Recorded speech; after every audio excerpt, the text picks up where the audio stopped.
On débute avec un flashback sur Luffy qui s'entraîne avec ses nouveaux pouvoirs d'élasticité. Grâce à la femme du bar, on apprend que chaque fruit du démon est unique et offre un pouvoir différent. Le gamin souhaite partir en expédition avec Shanks mais il refuse. Qu'est-ce que tu lui as dit? La vérité. Surtout qu'en plus ils partent pendant une très longue période d'une durée indéterminée. Le vilain non poli de la dernière fois revient une fois de plus et s'en prend au gamin qui n'a pas la langue dans sa poche. C'est qu'un enfant qui a besoin d'apprendre le respect pour cesser les... Tu pues de la gueule, pas si près. Bah. Mais voilà que Shanks et son équipage lui montrent la leçon de leur vie en leur montrant leur complicité. Oui, ça fait mal. Oui, ça fait mal. Oui, tellement mal. Oui, tellement mal. Elle a pris ma douleur pour du bonheur. Le méchant est parti avec l'enfant sur une petite barque mais ils se font surprendre par un monstre aquatique et mon dieu qu'est-ce qu'il est beau! Et il avait une petite faim. Faim, on a très faim. On voudrait bien manger. Heureusement, Shanks ex machina arrive de nulle part. Oui, là, ça se voit, il n'y a vraiment rien du tout. Pourquoi il apparaît juste là? Puis la bête en CGI, avec un cri de tyrannosaure, fait une battle de regard contre l'homme aux cheveux rouges. Mais finalement, l'homme réussit à le vaincre grâce à son œil perçant. Mais il ne s'en tire pas indemne car il se fait déchiqueter son bras gauche. C'est ma faute! Ce n'est qu'un bras. Pas de bras, pas de chocolat. Une fois au calme, Luffy prend conscience qu'il n'est pas encore prêt et Shanks lui offre son chapeau qui a une énorme valeur sentimentale. Oh là là, quel beau chapeau. Sur le petit navire, Zoro tente de dormir. Luffy les harcèle pour qu'ils rejoignent leur équipage et enfin Nami qui tente d'ouvrir le coffre et elle réussit. Bon, je vais arrêter de chanter parce que c'est un peu gênant. Oui, là, c'est gênant, hein.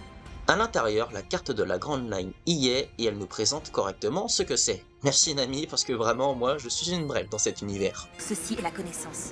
C'est une carte qui mène à Grand Line. Soudain, il y a un feu d'artifice somniférique. Oui, bon, je sais que ce mot n'existe pas, mais c'est pour dire qu'ils sont endormis. Mais juste avant, Luffy a utilisé sa technique de gorge profonde pour cacher la carte. Ça, on sait que beaucoup connaissent.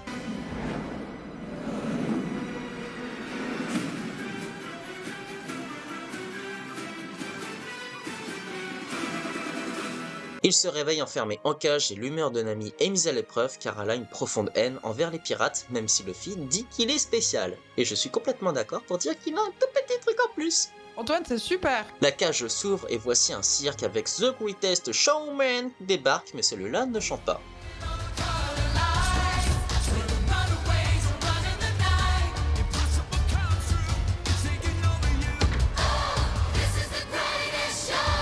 Il semble avoir mon humour, ça veut dire un humour à chier et n'accepte pas la critique sur son nez, enfin sur son pif, enfin vous avez compris quoi. Serais-tu en train de te moquer de mon nez? Ben... J'en avais pas l'intention. Mais maintenant que tu m'en parles... C'est ton vrai pif, ce truc?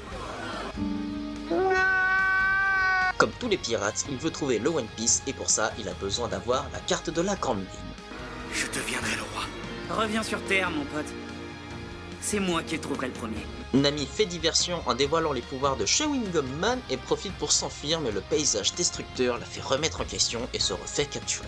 Entre temps, on retrouve le vice-amiral Garp qui recueille un maximum d'informations pour savoir ce qu'il s'est passé dans l'épisode précédent. Heureusement qu'il a vu le récap et sait très bien que Morgan exige un peu trop les péripéties. Je n'aurai aucun repos tant que chacun de ces pirates ne se retrouvera pas attaché dans cette cour. Espèce de menteur. Plus tard, le cadet Kobe, c'est très dur à dire d'ailleurs, est convoqué et le vieux sait très bien qu'il ne dit pas la vérité. Il finit par cracher le morceau et exprime ses valeurs qu'il a pour la marine. Garp et Bogart, son lieutenant, sont surpris par sa sincérité et l'acceptent chez eux. Dire la vérité est une valeur pilier de la marine.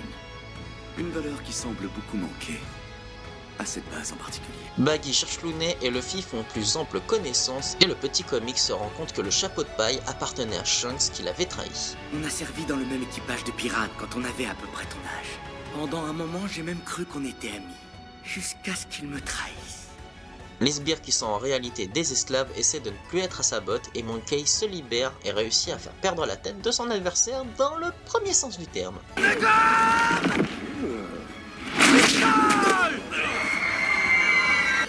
Here Mais on apprend que lui aussi a mangé un fruit du démon.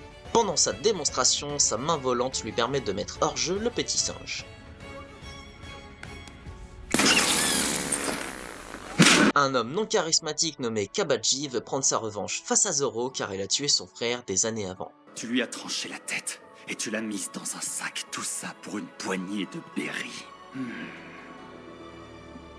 D'accord, c'est bien ma manière de faire. Délicieuse. Pennywise a foutu Luffy dans une cage qui se remplit d'eau salée et se trouve être son point faible. L'idiot de service déchire les liens de Zoro et se fait prendre à revers par Nami qui a réussi à crocheter sa serrure. Quelle petite futée. Petite futée. Les deux brisent le verre du personnage principal. Oui bon, on savait qu'il n'allait pas mourir, mais en sortant, ça le fait vomir de sa carte avalée. Le clown fou se divise en plusieurs morceaux avec son thème et remporte le combat. Mais c'est sans compter leur travail d'équipe. Chaque partie de son corps sont enfermées dans des caisses et finit comme la Team Rocket en s'envolant vers d'autres cieux. Luffy, qui a confiance en son équipage, offre la carte à Nami et délivre les esclaves. Avec ton physique de fragile, tu vas pas tenir 2 secondes. C'est pour ça que je vais t'engraisser, Eren. Mikasa, qu'est-ce que tu fais? Mange mon pain, Eren. Mange mon pain. Arrête, ça commence à me plaire. Ils prennent les voiles et Nami répare son chapeau de paille en guise d'excuse. C'est un geste gentil de sa part mais qui est faussé par elle, qui prend contact quelqu'un en disant qu'elle a obtenu la carte. Tu peux leur dire que j'ai la carte. Le vice-amiral Garp fait son discours devant les marines et humilie Morgan et c'est totalement justifié. Il va mener en mission de traquer les pirates qui les ont cambriolés. Les gars, êtes-vous prêts à connaître l'aventure? Oui, chef! Le danger? Oui, chef! La mort? Tu peux répéter la question? Eh bah franchement, pour un épisode 2, c'est vraiment meilleur que l'épisode 1, c'est déjà difficile de pouvoir surpasser les épisodes, mais là, ils ont réussi à le faire, entre les personnages charismatiques comme Baggy le clown et son thème incroyable. C'est un épisode que j'adore revoir, le moment du cirque, etc. C'est vraiment jouissif, c'est vraiment plaisant à regarder et à écouter, on se marre bien devant, on accepte le délire à fond. C'est vraiment quelque chose qui donne envie. On a des belles chorégraphies, des beaux discours, des revirements de situation et ça donne envie. C'est de voir la suite et c'est ça qui est vraiment bien avec cette série. Les personnages sont attachants. Dites-moi dans les commentaires si cette vidéo vous a plu. N'hésitez pas à vous abonner, de mettre un j'aime, un commentaire et de la partager car ça me fait réellement plaisir. N'hésitez pas à me suivre sur les réseaux sociaux, que ce soit Facebook, Instagram, TikTok et Twitch. Et quant à moi, je vais vous laisser pour faire d'autres vidéos. Alors je vous laisse. À bientôt.